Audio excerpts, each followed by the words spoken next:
Professor Michio Kaku is a familiar face to television viewers. Aside from being a professor of physics at the City University of New York and one of the developers of string theory, he is an expert communicator on the science of the future and author of a number of best-selling books. In his latest work, Kaku says that for humanity to have a long-term future, we must ultimately leave Earth.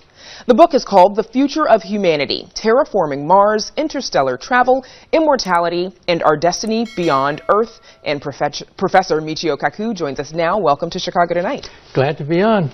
So in your new book, you write that it is inevitable that humanity will meet its end, the Earth will become inhabitable for humans, and that we can either leave, adapt, or die. This all sounds scary. When and how is all of this happening? Well, you know, the dinosaurs did not have a space program. That's why they're not here today.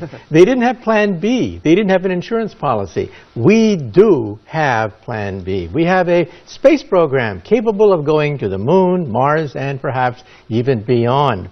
Now, NASA, of course, has been criticized for being the agency to nowhere.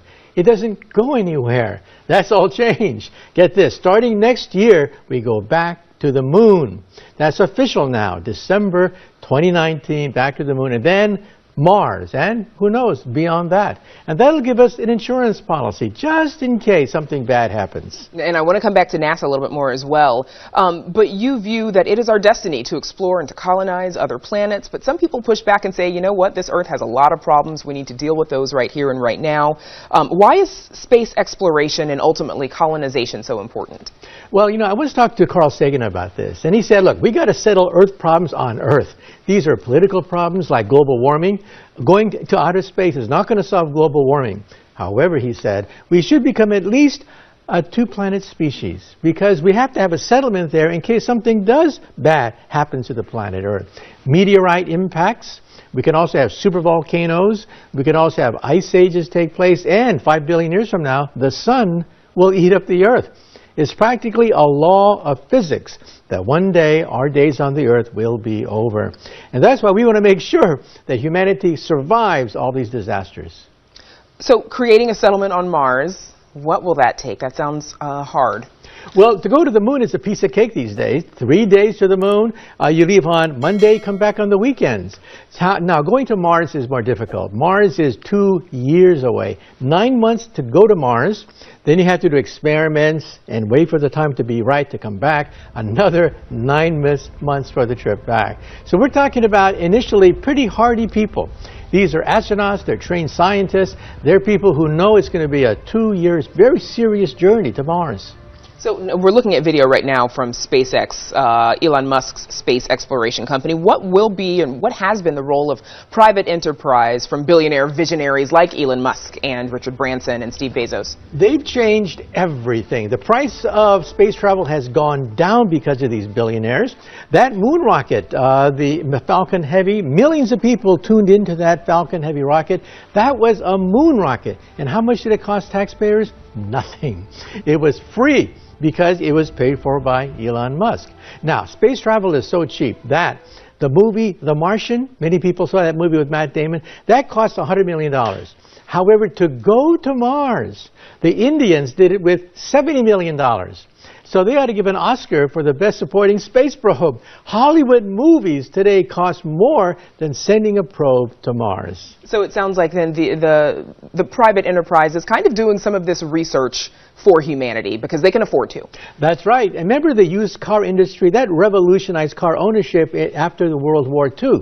Well, now we're going to have reusable rockets, compliments of Elon Musk. You saw that Falcon Heavy take off. The 2 booster rockets came back to Earth, ready for the next journey to the moon. And again, that was a moon rocket. That was not the shuttle. That was the moon rocket that blasted off from Cape Canaveral for free. So you write about the idea of terraforming Mars to make it more hospitable for humans and more habitable for humans. How do you do that? Well, we are actually terraforming the Earth right now. With global warming, for the worse, we're actually changing the weather patterns on the planet Earth. We can terraform Mars for the better. We can, for example, in the future, not anytime soon, but launch satellites that will beam sunlight onto the polar ice caps. Mars has plenty of water, but it's in frozen form. We can melt the ice caps by shooting sunlight onto the ice caps so that rivers and lakes flow freely on the surface of Mars. Mars once had an ocean the size of the United States of America. That's how much water Mars had, but it's all frozen. We can unfreeze it. Now, this would be a pretty big project, obviously something on a scale that humans have never undertaken before and require years, decades, maybe hundreds of years of commitment. How do we get society and humanity to commit to something that might not be seen until our great-grandchildren are around? Well, it's going to happen anyway because all of a sudden we have Silicon Valley billionaires financing it. Elon Musk has his Falcon Heavy rocket, and also Jeff Bezos, the richest man on earth, has his own spaceport. He doesn't have to go to Cape Canaveral. He launches from Texas, and he has a fleet of rockets. We may have a traffic jam over the moon, and we also have Richard Branson of Virgin Atlantic fielding his rocket, which will take tourists into outer space. I wouldn't be surprised if one day people have honeymoons on the moon. Going to the moon is not going to be such a big deal. 3 days and you can have this glorious honeymoon on the moon. And to pay for it, Google billionaires are now jumping in. They don't want to be left out either. Why should Bezos and Musk have all the fun? They're funding asteroid mining. They want to capture a small asteroid, maybe 50 feet across, mine it for $50 billion worth of platinum and rare earth elements. So Google does not want to be left out either, and that's going to help pay for many of these missions. Now, President Trump, he has declared his mission to send astronauts back to the moon. Do we need to do this as part of research and development on the way to colonizing and to building a base on Mars? Well, I'm all for robots. Robots are cheap, they go out and they don't have to come back. However, robots are very limited in what they can do. We've sent several robots to Mars and they still can't dig in the soil. They still can't do basic physics experiments because it's very limited what robots can do. Humans could just blow the whole thing open. We could create a Mars base. We could create all sorts of facilities, power plants, and agricultural centers and farms to make it self-sufficient. So we're talking about using genetically modified plants to create farms on Mars so we don't have to ship food to the astronauts. They can grow food with genetically modified plants. NASA went to the moon 50 years ago, and if you had asked some people then, they thought we'd be living in the space age by now. What happened? Has NASA lost its way? No, what happened was the Cold War was over, and we forget the cost of space travel back then. You realize that in 1966, the NASA budget was 5% of the total federal budget.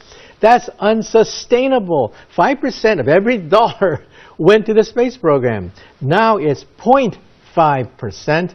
And as I mentioned, Silicon Valley billionaires are footing the bill. And so we're talking about a whole new era.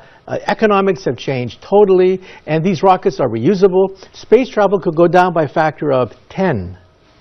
So with the discovery of thousands of planets beyond our solar system, that means the search for other intelligent life, other aliens, has intensified. What is the likelihood that we will have definitive proof of this other life? I think that, I think the aliens are out there. I get a lot of emails from people that say that they've been abducted by flying saucers, so they've met the aliens. I tell them the next time you're abducted by a flying saucer, steal something. I don't care what it is, an alien paperweight, an alien pencil, steal anything so you have bragging rights afterwards. You can prove this actually happened. That's right. So I think they're out there because we have discovered 4,000 planets going around other stars. On average, get this, on average, every single star you see at night has a planet going around it. On average, 100% of the stars you see at night have a planet going around it, and a fraction of them are Earth-like. So I think, we have twins out there, twins of the Earth. When you go home tonight, look out in the night sky, somebody is looking back.